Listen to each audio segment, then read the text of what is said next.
Evening, everyone. Welcome to the Hutchinson City Council meeting for Tuesday, March 10th, 2020. Approve the council agenda and any agenda additions or corrections. Mayor and council, I'd ask that we move agenda item 7A under the consent agenda to new business. We've got a bunch of revised resolutions, and so let's move that under new business. We make that the first item under new business. So. I'll make a motion to approve with that correction. I'll second. Motion by Chad, second by Mary to approve the agenda with the corrections. All in favor? Aye. Opposed? Carried. Invocation is Faith Lutheran Church. I know, I think Pastor Dave's on vacation, so. No. Okay. No. We'll just have a little moment of silence then.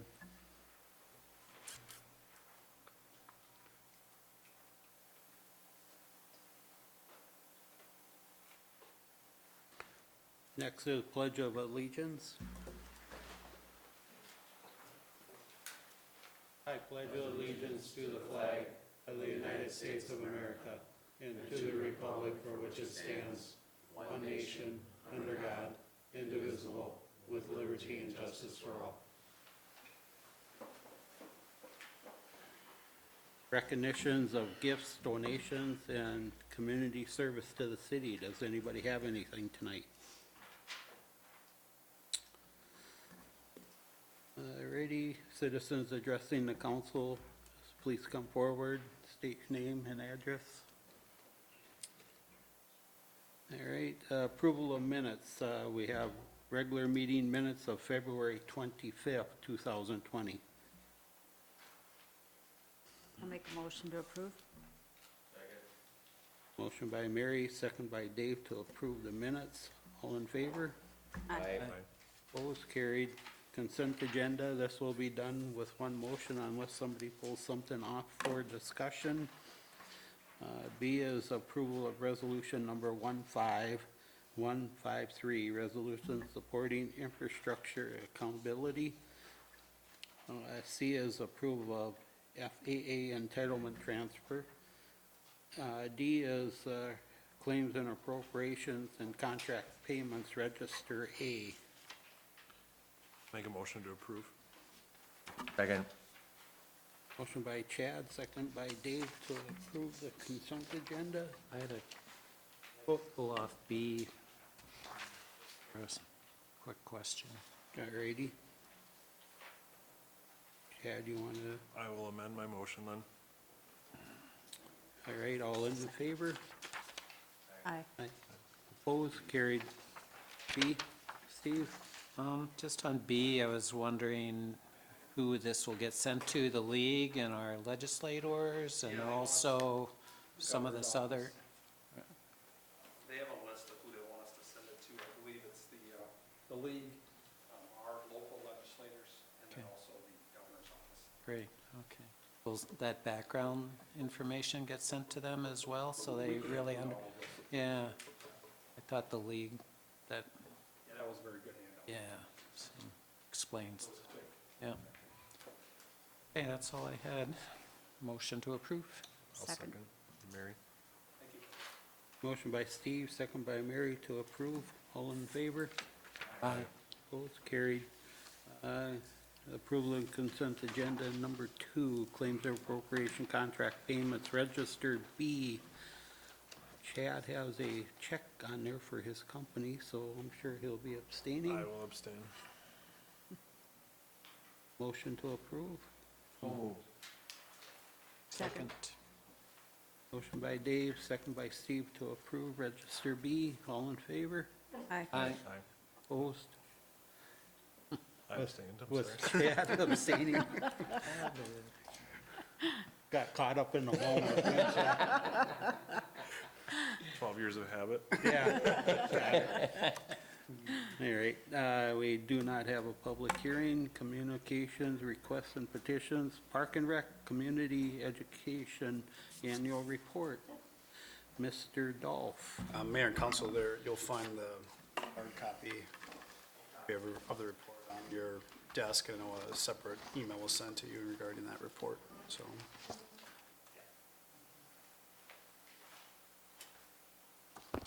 Mr. Mayor and council members, annual report tonight for Parks, Recreation, Community Education. Going to go a little bit off script. You have our document in front of you that we put out every year, but tonight I thought I'd focus on volunteerism that we experience in the area that I manage. It's a critical piece of what we do. We live in a community that has a tremendous amount of willingness for volunteer activities. And our professional staff deals with volunteers on a pretty regular basis, and they just do one heck of a job. Our professional staff of Sarah Whitty with the park supervisor, Marv Haugen at the Birch Arena Recreation Center, John McGrath with anything dealing with recreation, and September Jacobson out at the Event Center and Senior Programming are the people that interact with volunteers on an almost continuous basis. And I think I've just kind of worked through the list. They're in no particular order, but we really have some partners that kind of time, year in, year out, show up on an annual basis to give their time and their talents. One of the leading groups is the Chamber of Commerce's leadership group that's now been in existence. I think I was in the second class like 28 years ago. But they're groups that just tend to step forward, and I think their challenge is how to integrate themselves into the community for public good. One of the interesting projects that we did have last year was the Little Crow Archery upgrade out at Oddfellows Park. They approached us about redoing their bales. We said, what do you need from us? And it was kind of, well, just stay out of our way. But in all seriousness, it was kind of a collaborative effort. There was some things we had that they could use, heavy equipment, post hole auger, but they had the guys that were able to put the canopies in the ground, do the work. They fabricated everything off site. You can see it was, in the 250-hour range, so it's a significant amount of time that they put in on that project. We have church groups, we have realty groups, we have health groups that all want to make Hutchinson a little better place to live. The Master Gardeners are a group that helps around the community, and they did some raised gardens at the farmer's market that integrates into some programming that we do through community education. So kids are excited to come down and see the tomato plant that they planted in the raised garden, and they want to harvest that tomato because they went to a class that community ed put on that taught them how to use a tomato in the dish that they're about to prepare. I mean, kids get really excited about that. And we're happy that it just was an extension of our program offerings that we have through community ed as well. The charter schools, the public schools, we count on them to take care of stormwater retention ponds, prairie noxious weed removals. They'll plant, they'll do the drains, the stencil drains that John Paulson has that talk about, when you dump something bad on the earth and it goes to the drain, it ends up in the Crow River. So it's an educational component too. We deploy them and it's amazing, in 2 hours they can do 150, storm drains with a nice stencil or a sticker. They get to learn something about the environment, the community benefits, because I think people pay attention about what's going in a storm drain. We have the boys' basketball team, you know, sounds easy, they move some mulch, but when you have an army of basketball players and a 70-yard truckload of mulch, about 45 minutes later, they're all having a Mountain Dew, you know, because a lot of hands make easy work out of that type of activity. If we move to the second page, we have individuals that live in neighborhoods that kind of take it upon themselves to have a watchful eye and maybe a park that's adjacent to their property. They take a little bit of an ownership factor. Sometimes they'll ask us for a trash bag or a rake, or just acknowledging that they're there. So if other people ask questions, what the heck are those people doing out there? You know, we're able to give kind of an informed decision. Oh, they're helping the Parks Department with this, that, or the other. So we think those are important pieces. Some of the bigger areas, we've migrated to a fully integrated volunteer coaching system for all of the recreational activities the community provides. Soccer, indoor, outdoor soccer, the T-ball program, our flag football program, our tackle football program. Everybody involved with that's a volunteer coach, and you can see it's a significant amount of hours. It's mothers, fathers that are giving their time to help youngsters learn how to play the recreational activity right. Senior programming's another area that we see a lot of involvement. We have seniors, Julie Jensen in particular, that administrates all of our trips through the senior center.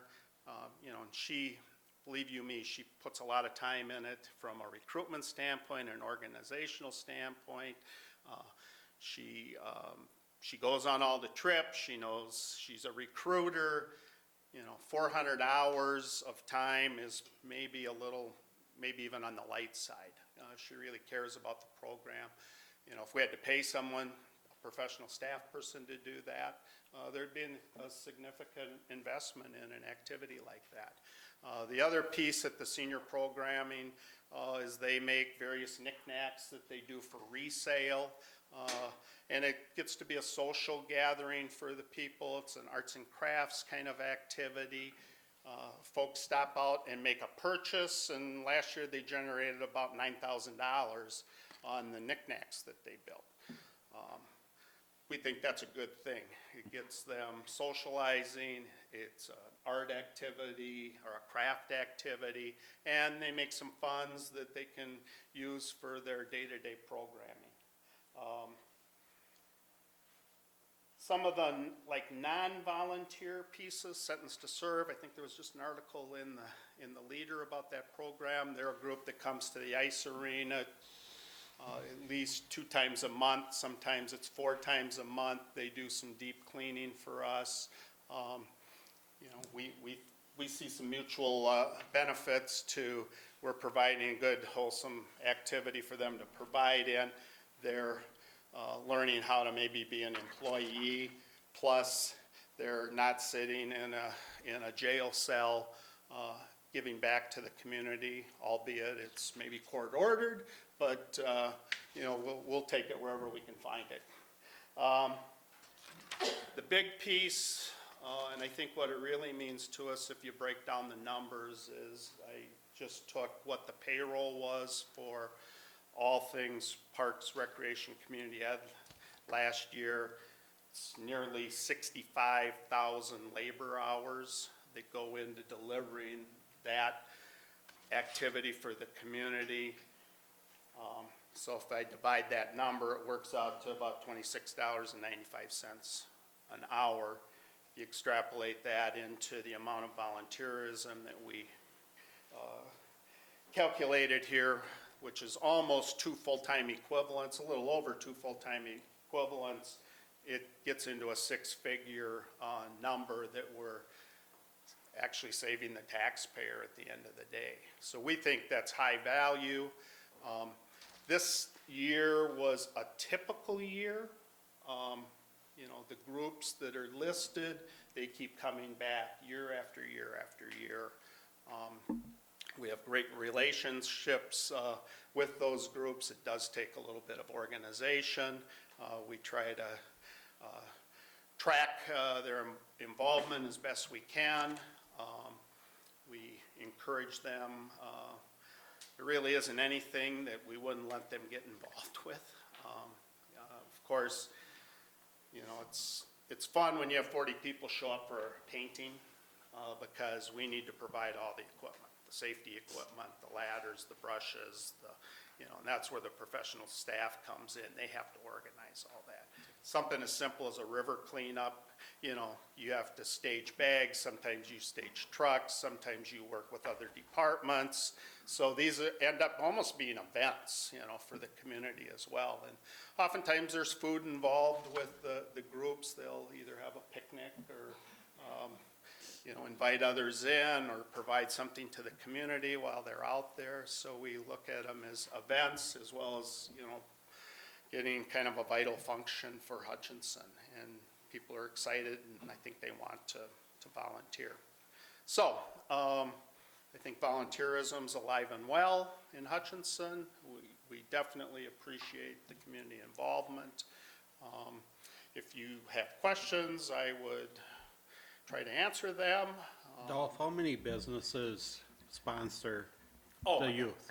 Yeah, I mean, that could be a whole nother, I knew you'd ask a hard question. We have several hundred businesses.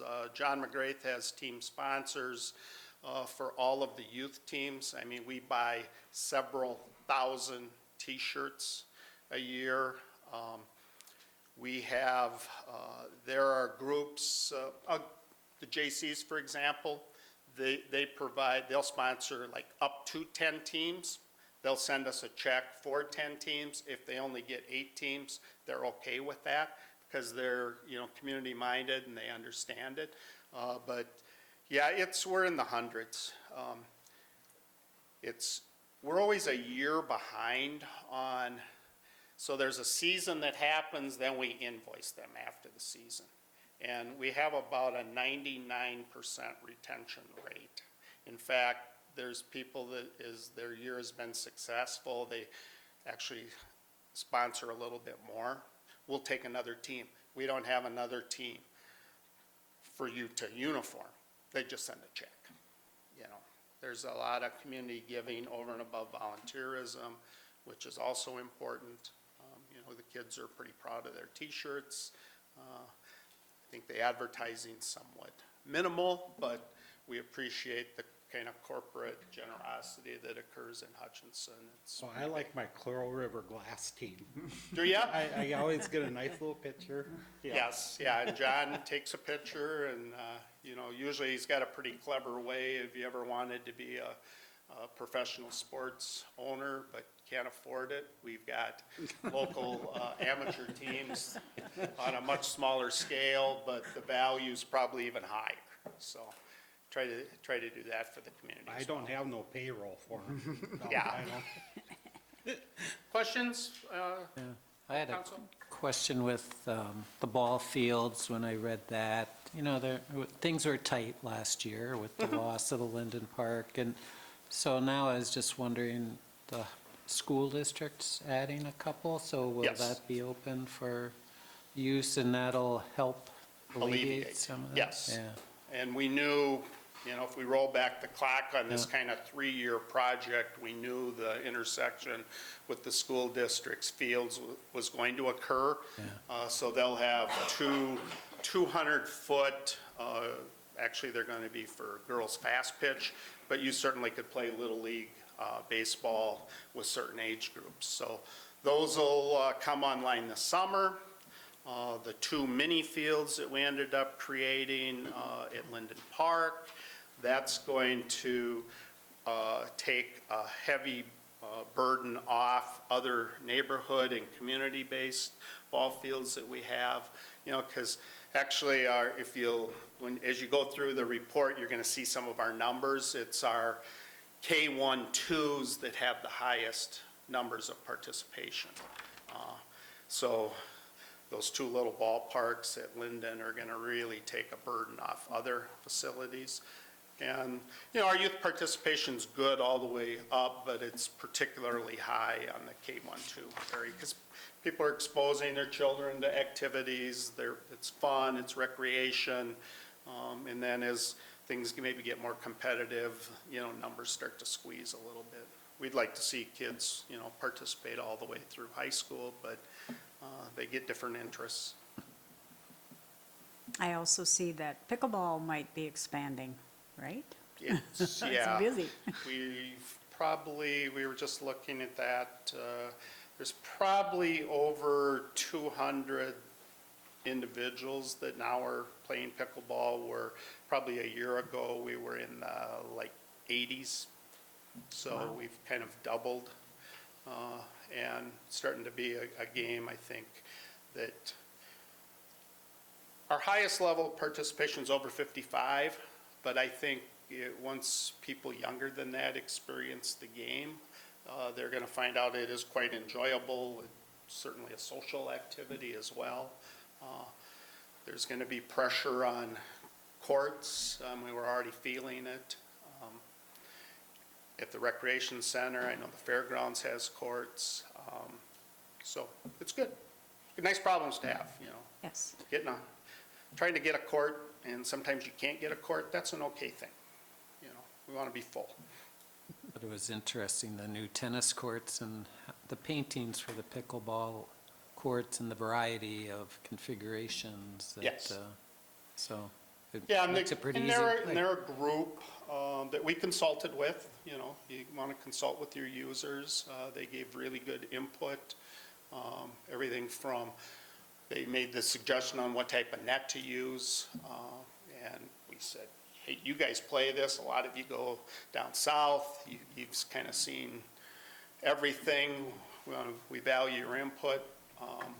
So we listen to them and make things happen. But yeah, we've got groups playing as early as 7 in the morning at the rec center, over the noon hour, into the evenings, and on weekends. So it's good. One thing the report talks about is the partnership, how the Parks Department helps with the school district grounds and then utilities. And can you talk about that a little bit, partnership? Yeah, I think, the partnerships, I think, in our community occurred because of a variety of financial crises over time, where both either the city government and or the school district had to pare down their staffs. And part of the solution, at least back in 1999, was to have the city on a contractual basis take care of the school district property. That's mowing, weed control, snow removal, and field marking. So our city park maintenance people do that work. The school district writes a check to the city to have that work occur. We administrate all of those facilities through Parks, Rec, and Community Ed for scheduling, just as we do all of the facilities that are publicly owned under our jurisdiction, the rec center, the event center, all the shelters, all the ball fields. That includes the school campus along with their gyms. So it really kind of was a one-stop shopping concept, so that you didn't get the runaround or go see this guy, go see that guy. It was, you could go to one place. More times than not, you got a pretty straight answer right away. We didn't trot people around. I think it's been beneficial over time. The cooperation here is much different than a lot of communities where there is no cooperation between a school district and a city. I get to live it every day. I have great conversations, in my own head between the school and the city. I always win. But I think it just, I think it helps our community and maybe sets us apart from places that you can have things happen a little bit faster because of that structure. I will say it is an advantage that we do have, the relationship we do have with the school district. Dolph is right, it's not like that in every community. I will say, though, that is something we do struggle with sometimes, though, because people want to know, why is the city mowing the school Grounds, yeah. grounds? Or why do I have to go to the rec center to schedule something Schedule, with, yeah, to with get the a school? And so it's something that we're, we try to constantly communicate that this is a partnership, and it's really a benefit to both taxing districts, the benefit that we have, but sometimes people, they want to know why we're. And then I think you have other people that they don't, this has been going on since 1993, that they don't know that it was two separate entities. And then the other piece is the Hutch Public Utilities. The Parks Department does their grounds, which is our grounds, because I don't think a utility can own property, correct, Mark? City's name, right? Yeah, it's all in the city's name. I think the advantages are, it's time and materials, including, if we say a pickup truck is worth $35 an hour, they pay for the pickup truck, and the person that's doing the work, and the supplies that go into the work. So it's all kind of cost accounting, dollar for dollar.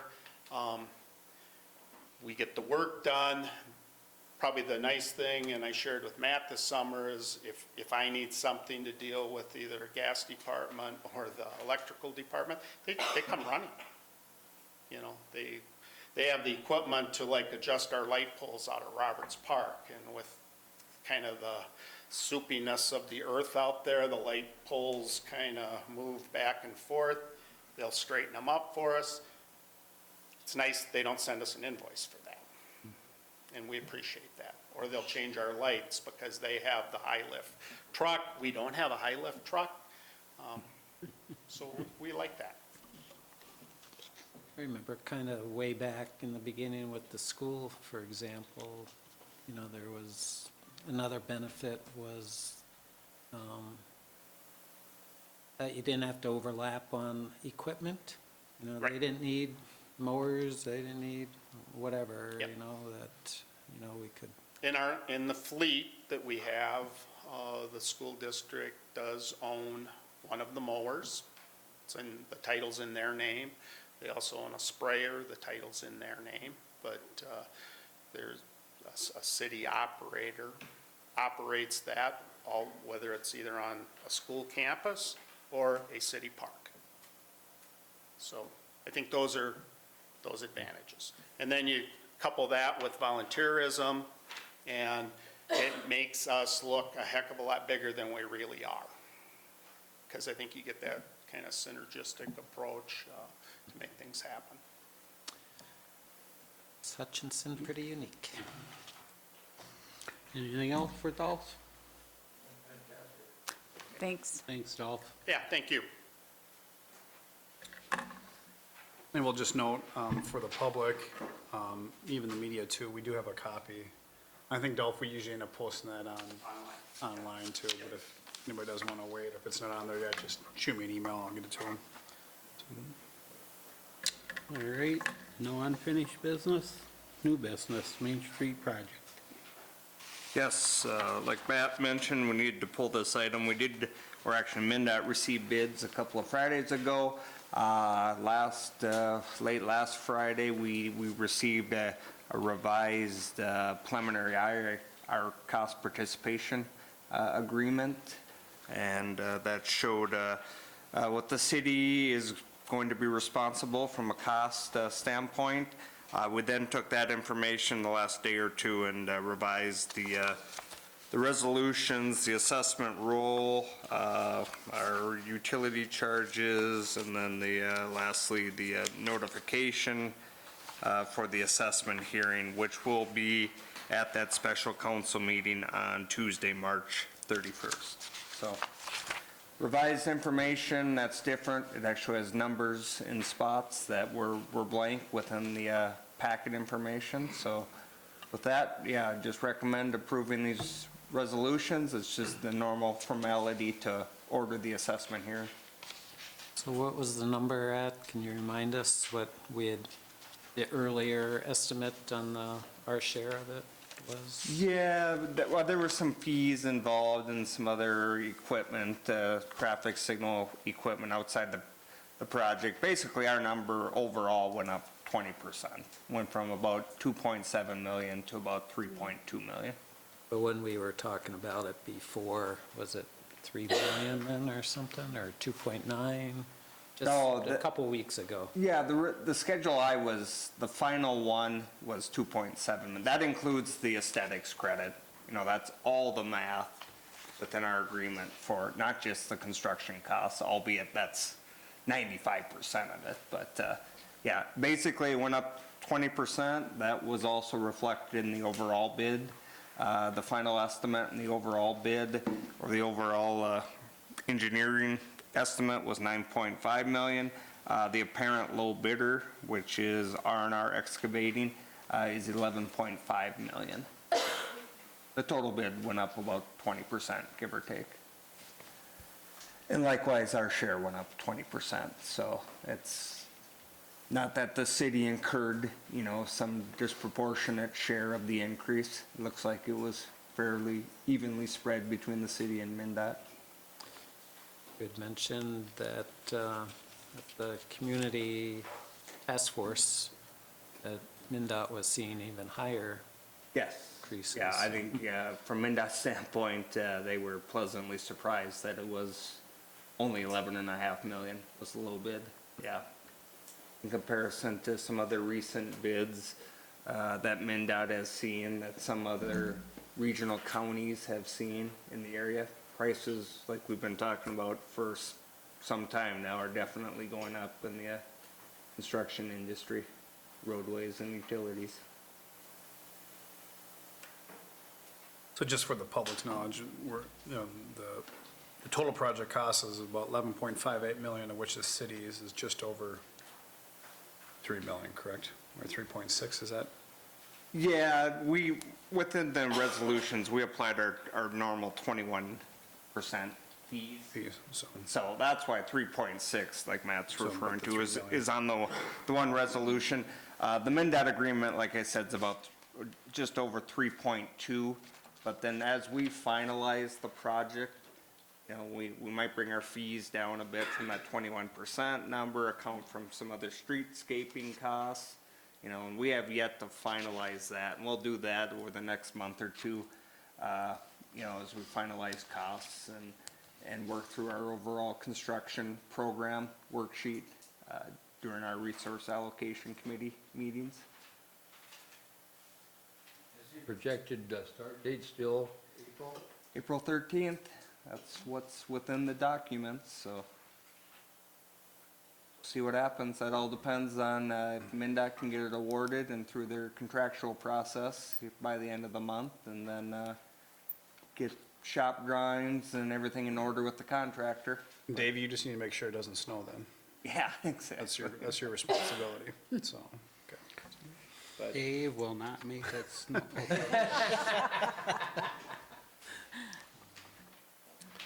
Anything else for Kent? No. And like I said, you know, this is just a formality. This is, all we're doing tonight is ordering the assessment hearing. So we will have that hearing on March 31st, and we'll talk about more than the assessment hearing that night. Like I just alluded to, we'll also talk about overall project costs. And by that point, I hope to have a worksheet focused on this project that spells out, you know, a lot of, not only the actual construction costs and what we owe MnDOT, but streetscaping, possibly public arts, possibly some outreach activities with the chamber in conjunction with the Mary and crew over there. So looking to get everything tallied up for the meeting on the 31st. You're right.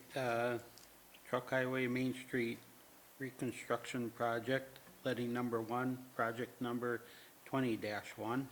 And we have resolutions number 15151, resolution declaring costs to be assessed and ordering preparation of proposed assessments. And resolution number 15152, resolution for hearing on proposed assessments. Motion to approve. I'll second. Motion by Steve, second by Chad to approve both resolutions. All in favor? Aye. Aye. Opposed? Carried. All right, adopt a park agreement with the Hutchinson Huskies. Mayor and council, kind of to piggyback a little bit about what Dolph touched on, the city has worked with Hutchinson Huskies Baseball Association for various years, a variety of years, in regards to VMF Field, and the maintenance and care of it. Over the last couple of years, they've expressed a desire to, I guess, probably have a little bit more control over the maintenance of it as they take on a lot of the baseball games that take place during the summer. And so we've had an opportunity, especially to monitor that over the last couple of years, as they've kind of came in and shared their time and talents, if you want to say, in regards to taking care of the field. And so over the last 6 months, Dolph and his staff, along with myself, have been working with members of the association to put together, which would really be our first ever kind of adopt a park agreement. And really what this lays out is the Huskies, I guess, willingness and their willingness to assume some of the maintenance responsibilities at VMF Field from the months of August, or from April through October. And so we've kind of laid that to an agreement.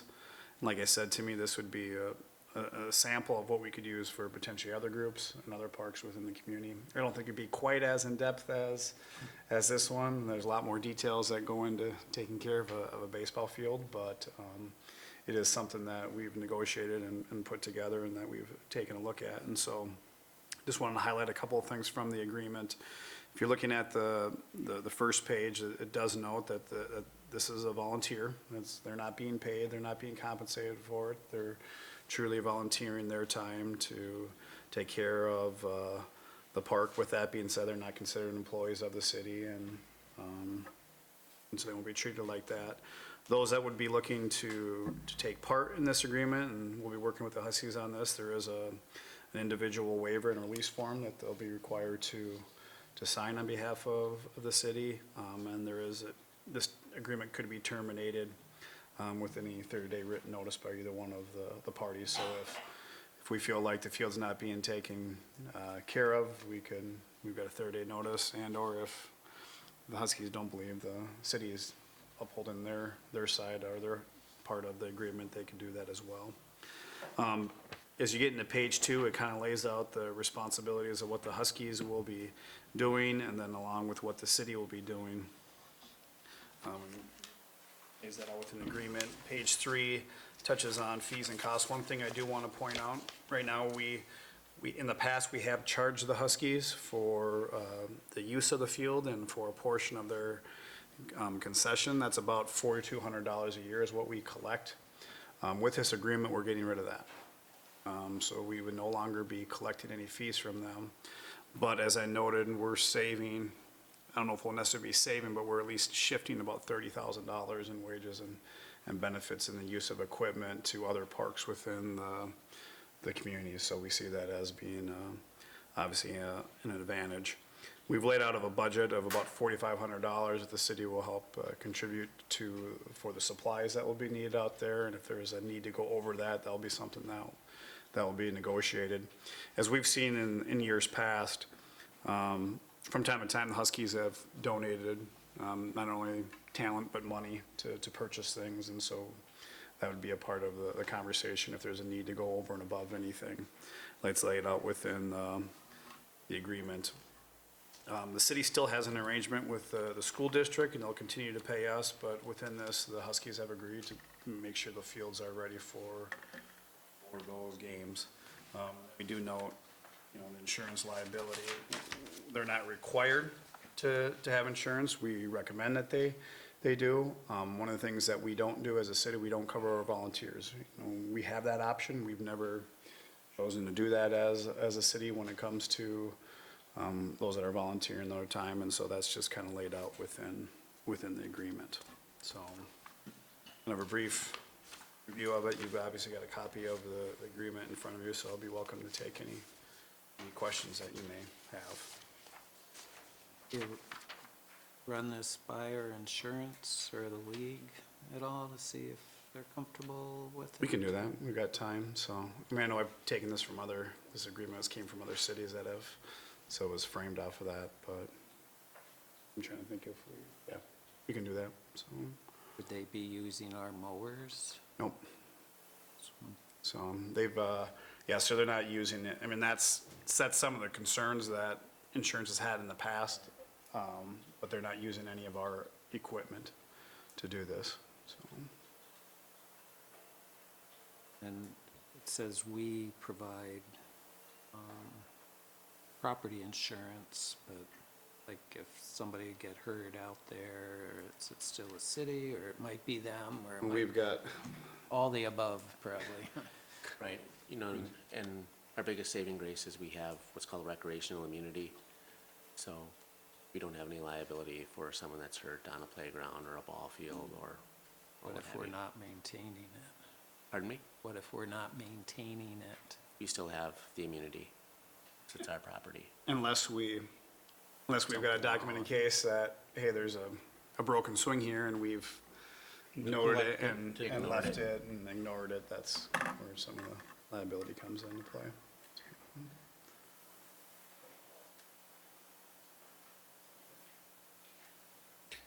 I think this is a good step because they wanted to take care of it, so now it's their baby, right?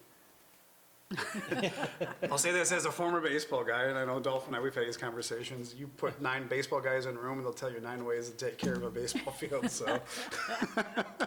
I think that's, I don't want to say it's been struggles, but I think that's probably some of the back and forth that we've had between the Huskies and the city staff over the years is certain particulars on how the field should be kept, and I get it, and I don't think anyone's wrong or anyone's right necessarily in some of it, and so, that's where I think agreement like this is beneficial to both parties, so.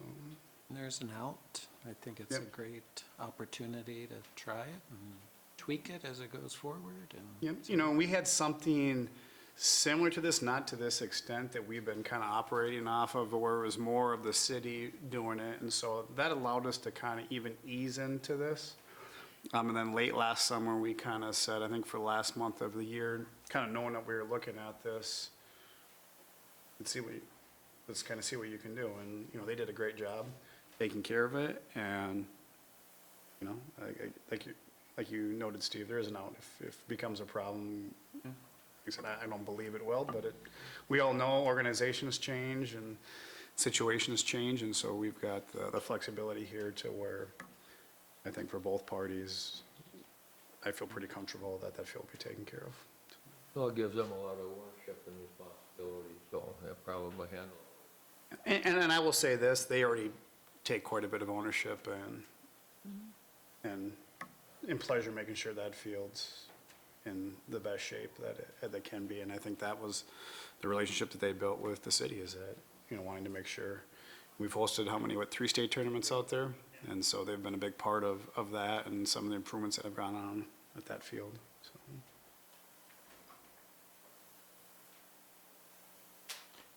Anything else on it? Make a motion to approve.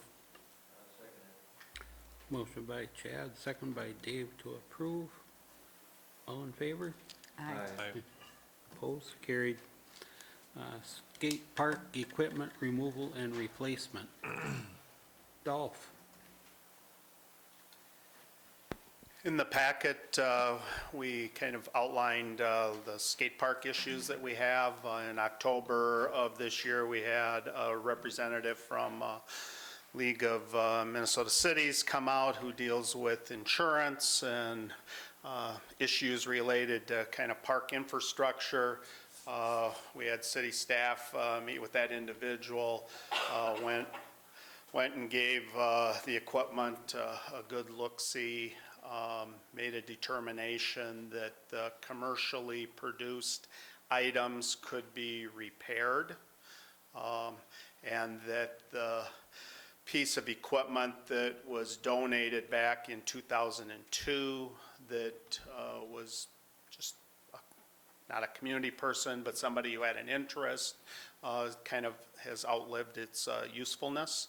And that the cost to make the necessary repairs would be somewhat prohibitive. So our recommendation to the council is that we remove the fabricated piece and then replace that fabricated piece with about $20,000 of equipment that matches the equipment that we've repaired over the course of the winter, and that be our skate park on a going forward basis.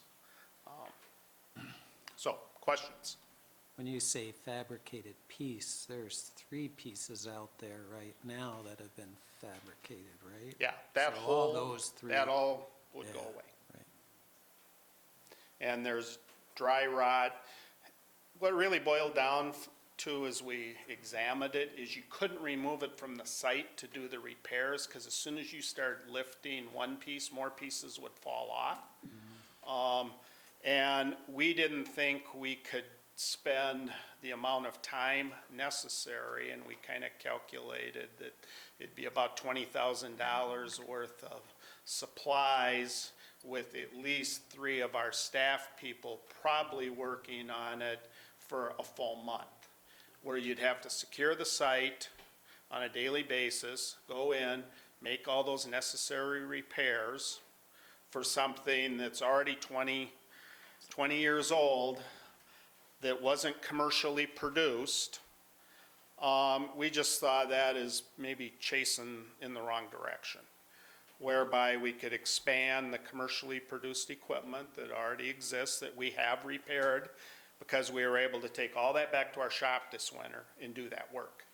And then expand on the site and have a skate park that as soon as we can set a date with this manufacturer, they'll come up, and in fact, they're based in Missouri, do a build, and we'd be good to go.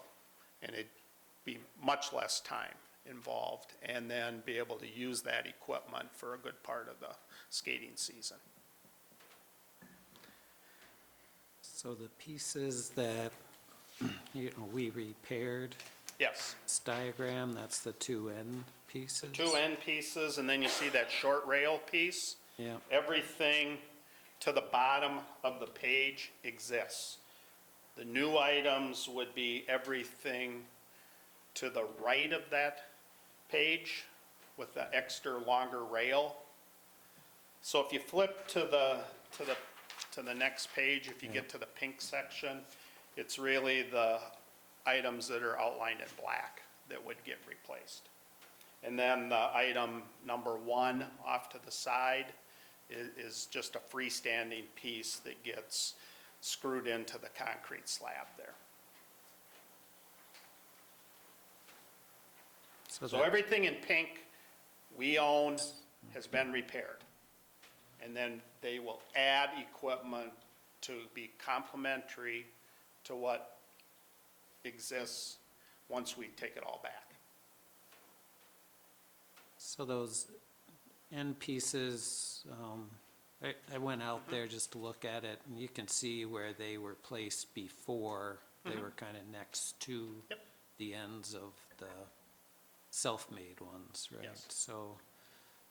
So I'm just wondering, if in the future users want to do more or add more or something, that we'd still have some room, we could reconfigure where Yeah. stuff gets placed and possibly add some things later on. And that's how the original skate park came into being, is the city committed about $25,000. And then this other piece was built through donations with a private contractor who did the work. And if there are enthusiasts out there that would have a willingness to help us financially expand the site, we'd like to hear from them. Well, just like some of the other things, dog park or whatever, so. Yeah, like dog parks, playgrounds, I mean, the generosity, from a volunteerism's actually, turned into Little Crow several Archery. 100,000. Little Crow Archery, Rotary Park, Elks Park, virtually every park that has a kind of a sponsor, the Lions. I mean, on and on and on. Looking at the pieces that are there, they definitely have to come out, so. Yeah. It's nice that we have something that still can be utilized though, and And that's why we wanted to invite the league here. I mean, that's why they exist, to help communities make good, appropriate decisions. I think, Essentially our insurance company. Yeah. So, I mean, I think we knew what the answer was gonna be, but we wanted to make sure that we had that kind of validation, that we went through all the right steps and got to a place that they would support on a going forward basis, because they insure us. do you know if there is a organized skate park organization? Have we reached out to them? We do not have that. Okay. The individual that probably put in the most energy does not live in the Yeah. community anymore. Yeah. And oftentimes, when kind of the architects of these things go away or relocate, sometimes the kind of support and, So if there's How to hold- questions, like if we get questions, oh, why'd you take that out? And we'll say first, well, it's unsafe, our Unsafe. insurance company told us to, but, you know. they agreed with if- our decision to remove it. They didn't tell us Yeah. to take it out. But if you're, if they are interested in doing more, we could suggest that, well, maybe you should get it organized and Sure. have some discussions and work with us, or, And I think our big decision on going forward basis is that commercially produced equipment is probably the only way to go. Just from the way this stuff is fabricated. I mean, once we get all these components back out there, people are just gonna go, oh, nice. You know, and they were, believe you me, they were spray painted, they were in tough shape, but we welded bars that were broken. We went in and did stringers underneath. We used fiberglass to re-strengthen corners that were broken. And, you know, we put a significant amount of energy and resources into, but we thought the value was there. And they look like they've been used, but they're not an eyesore and they're perfectly safe. So. the train park get looked at? The train park, yeah, that's, we had 16 hours of work there. A lot of it was rebuilt this summer. So it's all good, yeah. Yeah, it's really good. The guy that does the work on it, Paul Arndt, he's fabulous. And what do you need, Paul? And he brings his own tools and knows his way around a project, and we're happy to work with him.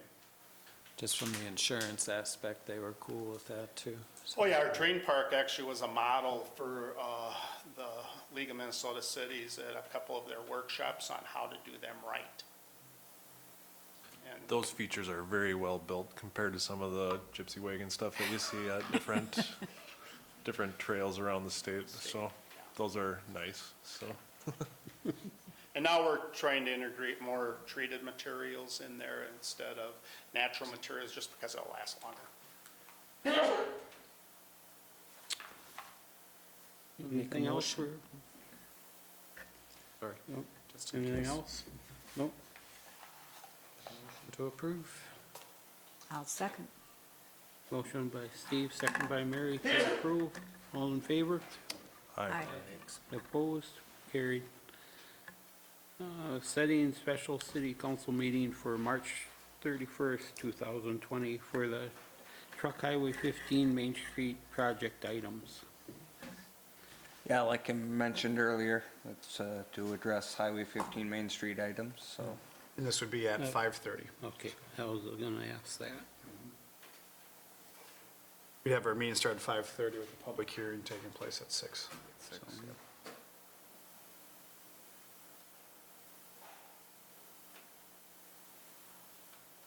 Make a motion to set that meeting. Second. Motion by Chad, second by Steve to set that meeting for March 31st. All in favor? Aye. Opposed? Carried. Governance, we have Hutchinson Economic Development Authority Board Minutes from January 22nd, 2020. The Hutchinson Library Board minutes from January 27th, 2020. Hutch Utilities Commission minutes from January 29th, 2020. City of Hutchinson, December 2019 preliminary financial statement and local tax, sales tax update. Dolph, you got anything else for us? Chief Gifferson, you have anything? Nothing tonight. All right, thank you. Kent?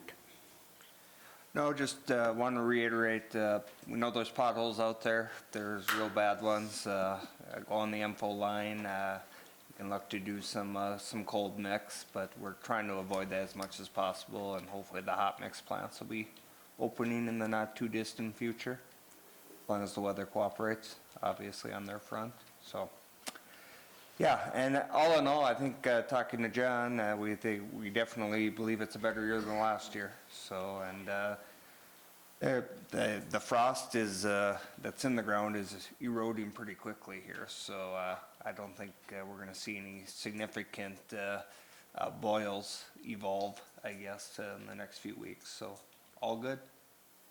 Speaking about the potholes, you know, when I see some of them like on Second Avenue and Dale, and they'll even have some on Jewel, and they seem, I call them more like pop-outs. It seems like the seal coat is lifted out. And then I kind of wondered, it made me think about the replay and how that was talked about, how that absorbs down and binds more. Do you think that's playing a role No, at all? the Second and Dale issue, like I alluded to, I believe at the last meeting, that's an issue with the bituminous mixture of the late 90s, early 2000s. And that project was paved in 2003, Second and Dale was. Actually, John and I were just talking about this earlier today.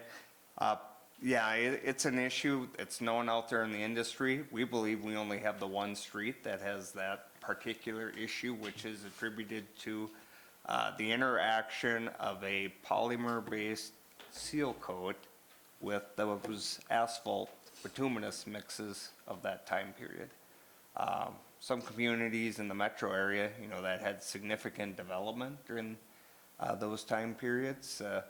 Woodbury, Brooklyn Park in particular, I've heard of. Yeah, they have many, many miles of that going on, and it's bad news. What we're gonna do, and what John and crew did last year, is we want to use hot mix. We clean them out. You know, we basically use an air compressor to clean them out and get everything that's loose. Get hot mix in there, and then we actually put a sealant over the top of it, a spray sealant over the top of that hot mix patch, or I guess filling in the void, the ball mark. You can almost look at it from that perspective. And John reassured me today, because the question in my mind are what we're seeing now, what we repaired last year. And no, that isn't the case. These are actually new ones. The ones that we did last year held in place. So we'll do it again. I think we probably want to at least get through this summer. Obviously, Dale and Second's gonna see some traffic, some alternate route traffic over the summer months here with the project, and then we'll have to determine what our long-term approach will be for that section of roadway. More than likely, it'll be a full mill and overlay. We'll just take the top of it off altogether and repave the workhorse. That it? Thanks, Ken. Mr. Sabora? Nothing else tonight. Well, you threatened Chad. I don't know why that you were gonna talk a lot. I'll talk. Oh. Mary, how about you tonight? I just wanted to congratulate the girls' hockey team on their win against South St. Paul. They rocked. That's it. Dave? I don't think I have much to say. I think Ken kind of contradicted my thought that we were gonna have less potholes. I thought we were gonna have more. Oh, we should be all right. So, people would ask me about that, and I'd say, well, all the frost hasn't gone, and we're probably not done with winter yet, so, typically it's, we could have more, but. Wait a second, you guaranteed that it wasn't gonna snow anymore. Who said that? I'm sure if we go back. I can only hope. The only other thing I have on my mind is that March 29th is DAV proclamation, and you haven't done a proclamation yet, but I'm hoping you will. They're going to be 100 years old, and they're going to have a program at the VFW on that day. And so I have been asked to encourage you to do a proclamation for that anniversary date for the DAV, You said that's March 29th? March 29th. We can do And, that. Do that. Should be, you could probably talk to Van Card. You want, you They've know. got they yeah. have a sample one. It'd be great to get it to us. Okay, I appreciate that. All veterans do. And anyone else in the community, because the DAV does a phenomenal job for the community, in all actuality. Steve? Just a couple of things. One, anytime, we had that franchise agreement that was going to be worked on for, Yes. still in the works kind of thing? Yeah, we need to get back to that. Obviously, we've been busy on other fronts, but yeah, that's rising back to the top of the stack, so, yep. And then in the bills, there was some that related to the Econo Foods building, just again, April 15th closing.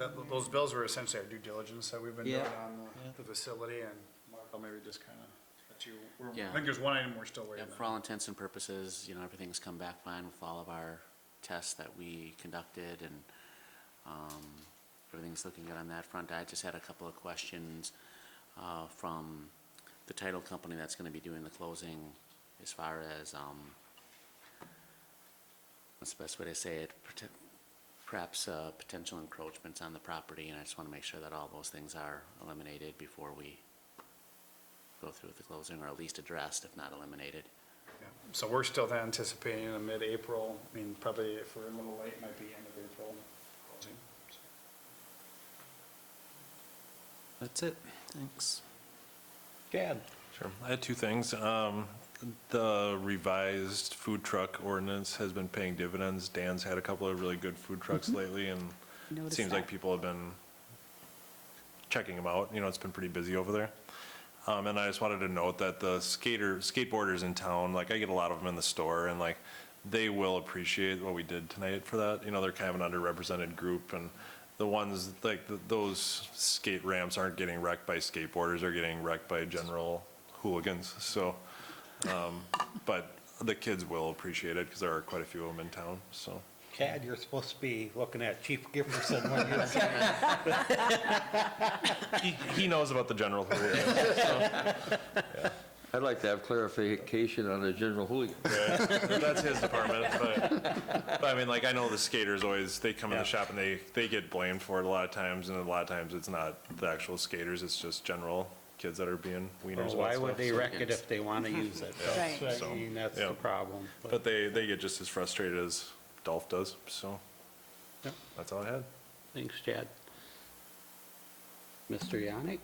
Just speaking of the food ordinance, we actually had a license that we were going to put on the agenda, and then we realized it's on private property, and so we're still adjusting to some of that, but, yeah, so just for the public's knowledge, if we're asking for a permit, we may be wrong, so I don't admit that too often, because we're usually always right, but, otherwise, I know there's been a lot of conversation, obviously, with the coronavirus.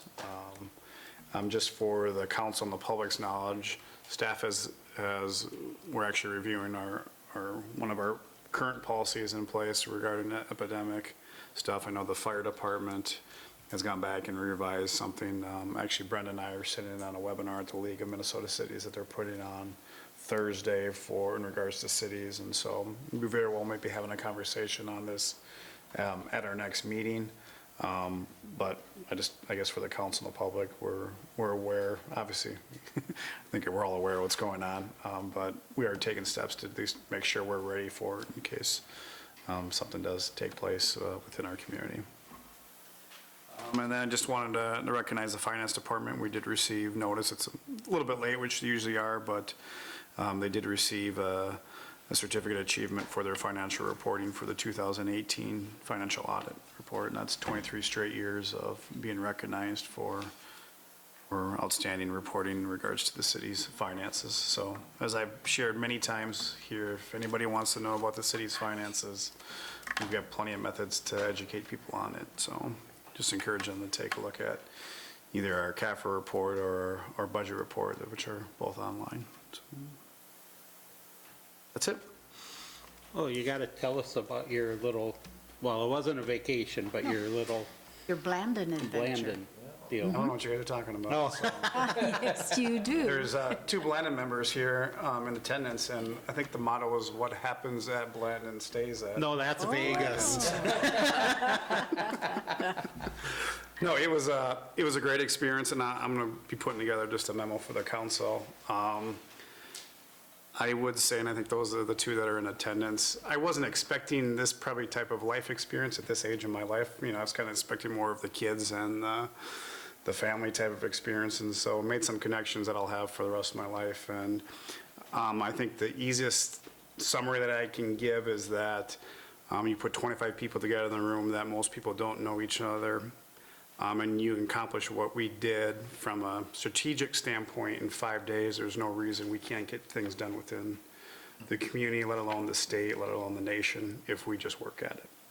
And I think that was the amazing thing when you get people of different backgrounds in the same room to see them actually come to a conclusion on a project, knowing that they had potentially different viewpoints on how to get there, but you could still take care of it. And really, it was kind of breaking that down from a leadership aspect to really, I've never had that type of leadership training where really gets into what I call it the nuts and bolts of how to do something. And so we still got 3 more meetings that will take place within the community before we're done with it. But I'm pretty certain that there'll be wonderful things that come out of the community from those that participated in that group. So it was 5 days of wonderfulness that it's tough to summarize in 2 minutes. So, but.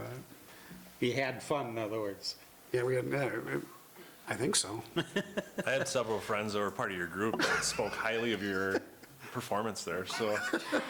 Like, yeah. I don't know if They that's said good. you weren't that bad of a guy, so. I don't know if that's good or I bad. think we better cut it off right there. Stop while you're ahead. I forewarned my wife and kids already, Sure. so In case they hear something or what? there's a possibility a thing or two might get shouted out at me, so. All righty. Thanks, Matt. I'm beat red, aren't I? Yeah, you are, just a little bit. Well, I know Mary talked about the girls' hockey team, but actually, the wrestlers took 5th in state, so as a team. And actually, we had 3 place winners. Kale Luthens placed 5th, Alex Nelson placed 5th. You don't know who that is, do you, Steph?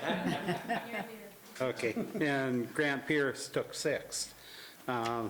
Boys hockey team played very well. I thought they could pull it out, but this came up a little short, but making it to state, great thing for them. Swimming, Matthew Oberg took 8th. Connor Hogan took 7th, and I think Matt was in freestyle, I believe, 500 freestyle. And Connor Hogan took 7th in the backstroke and 11th in freestyle. So congratulations to those sports teams and those individuals for representing Hutchinson very well. Yes, they did. And on a sad note, we did lose one of our, what would you say, Mr. Jerry Carlson passed away. And, you know, I don't think that you can talk to anybody that graduated from Hutch High School that don't have a story about Mr. Carlson. The Jerryisms that have been talked about since he passed have been priceless. Oh, yes, yeah, I mean, that guy, yeah, he was a special person, a coach, a teacher, and a wonderful mentor to a lot of kids. So I hate to end it on a sad note, but that's all I have for tonight. Motion to adjourn. Second. Motion by Chad, second by Mary to adjourn. All in favor? Aye. Aye. Opposed? Carried.